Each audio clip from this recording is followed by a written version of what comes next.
शायद लड़कियां इसीलिए मायके आती होंगी। पिताजी जोर से चिल्लाते हैं। राज दौड़ता आता है, पूछता है, क्या बात है पिताजी? पिताजी बोले, तुझे पता नहीं है, आज तेरी बहन राखी आ रही है। वह इस बार हम सभी के साथ अपना जन्मदिन मनाएगी। अब जल्दी से जा और अपनी बहन को लेके आ। और हाँ सुन, तू अपनी नई गाड़ी लेके जा जो तूने कल खरीदी है, उसे अच्छा लगेगा।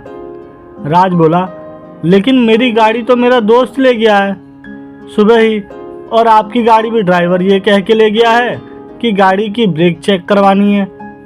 पिताजी ने कहा, ठीक है तो तू स्टेशन तो जा, किसी की गाड़ी या किराए की करके उसे ले आ, उसे बहुत खुशी मिलेगी। राज बोला, अरे वह बच्ची है क्या जो आ नहीं सकती? आ जाएगी, आप चिंता क्यों करते हो?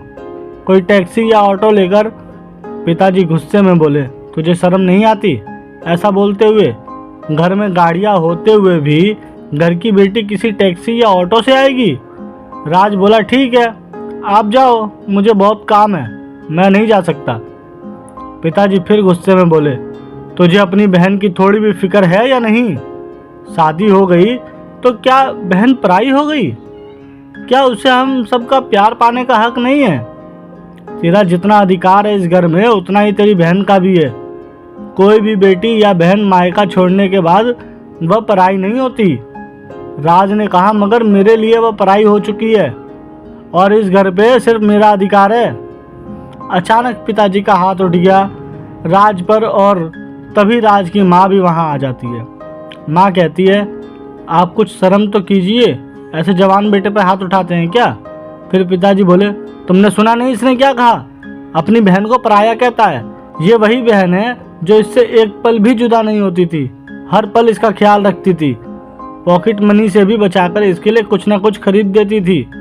विदाई के वक्त भी हमसे ज्यादा अपने भाई से गले लगकर रोई थी, और ये आज उसी बहन को पराया कहता है। राज मुस्कुराते हुए बोला, बुआ का भी तो आज ही जन्मदिन है ना पापा?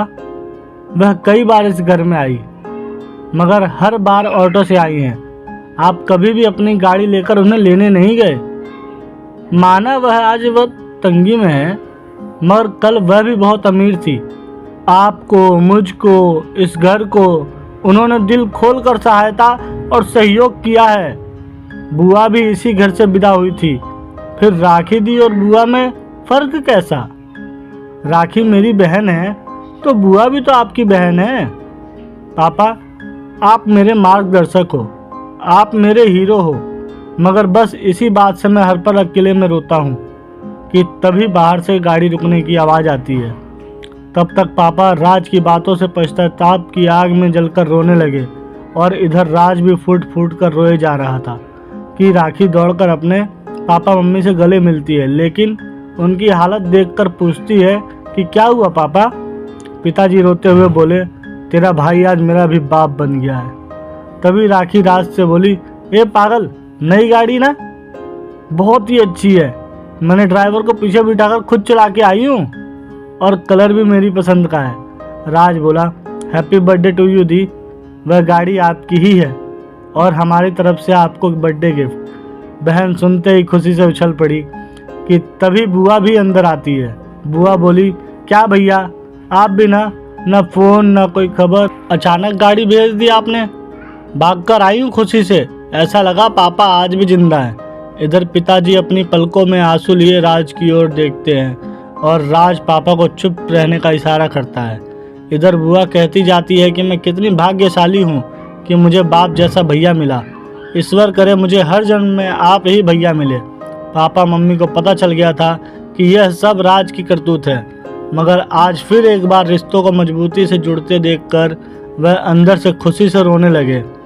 उन्हें अब पूरा यकीन था कि मेरे जाने के बाद भी मेरा बेटा रिश्तों को सदा हिफाजत से रखेगा। बेटी और बहन ये दो बेहद अनमोल शब्द हैं जिनकी उम्र बहुत कम होती है, क्योंकि शादी के बाद एक बेटी और बहन किसी की पत्नी तो किसी की भाभी और किसी की बहू बनकर रह जाती है। शायद लड़कियां इसीलिए मायके आती होंगी कि उन्हें फिर से बेटी और बहन शब्द सुनने का बहुत मन करता होगा। धन्यवाद। अगर कहानी अच्छी लगी हो तो कमेंट करके ज़रूर बताएं और ऐसी ही मोरल स्टोरी सुनने के लिए चैनल को सब्सक्राइब करें।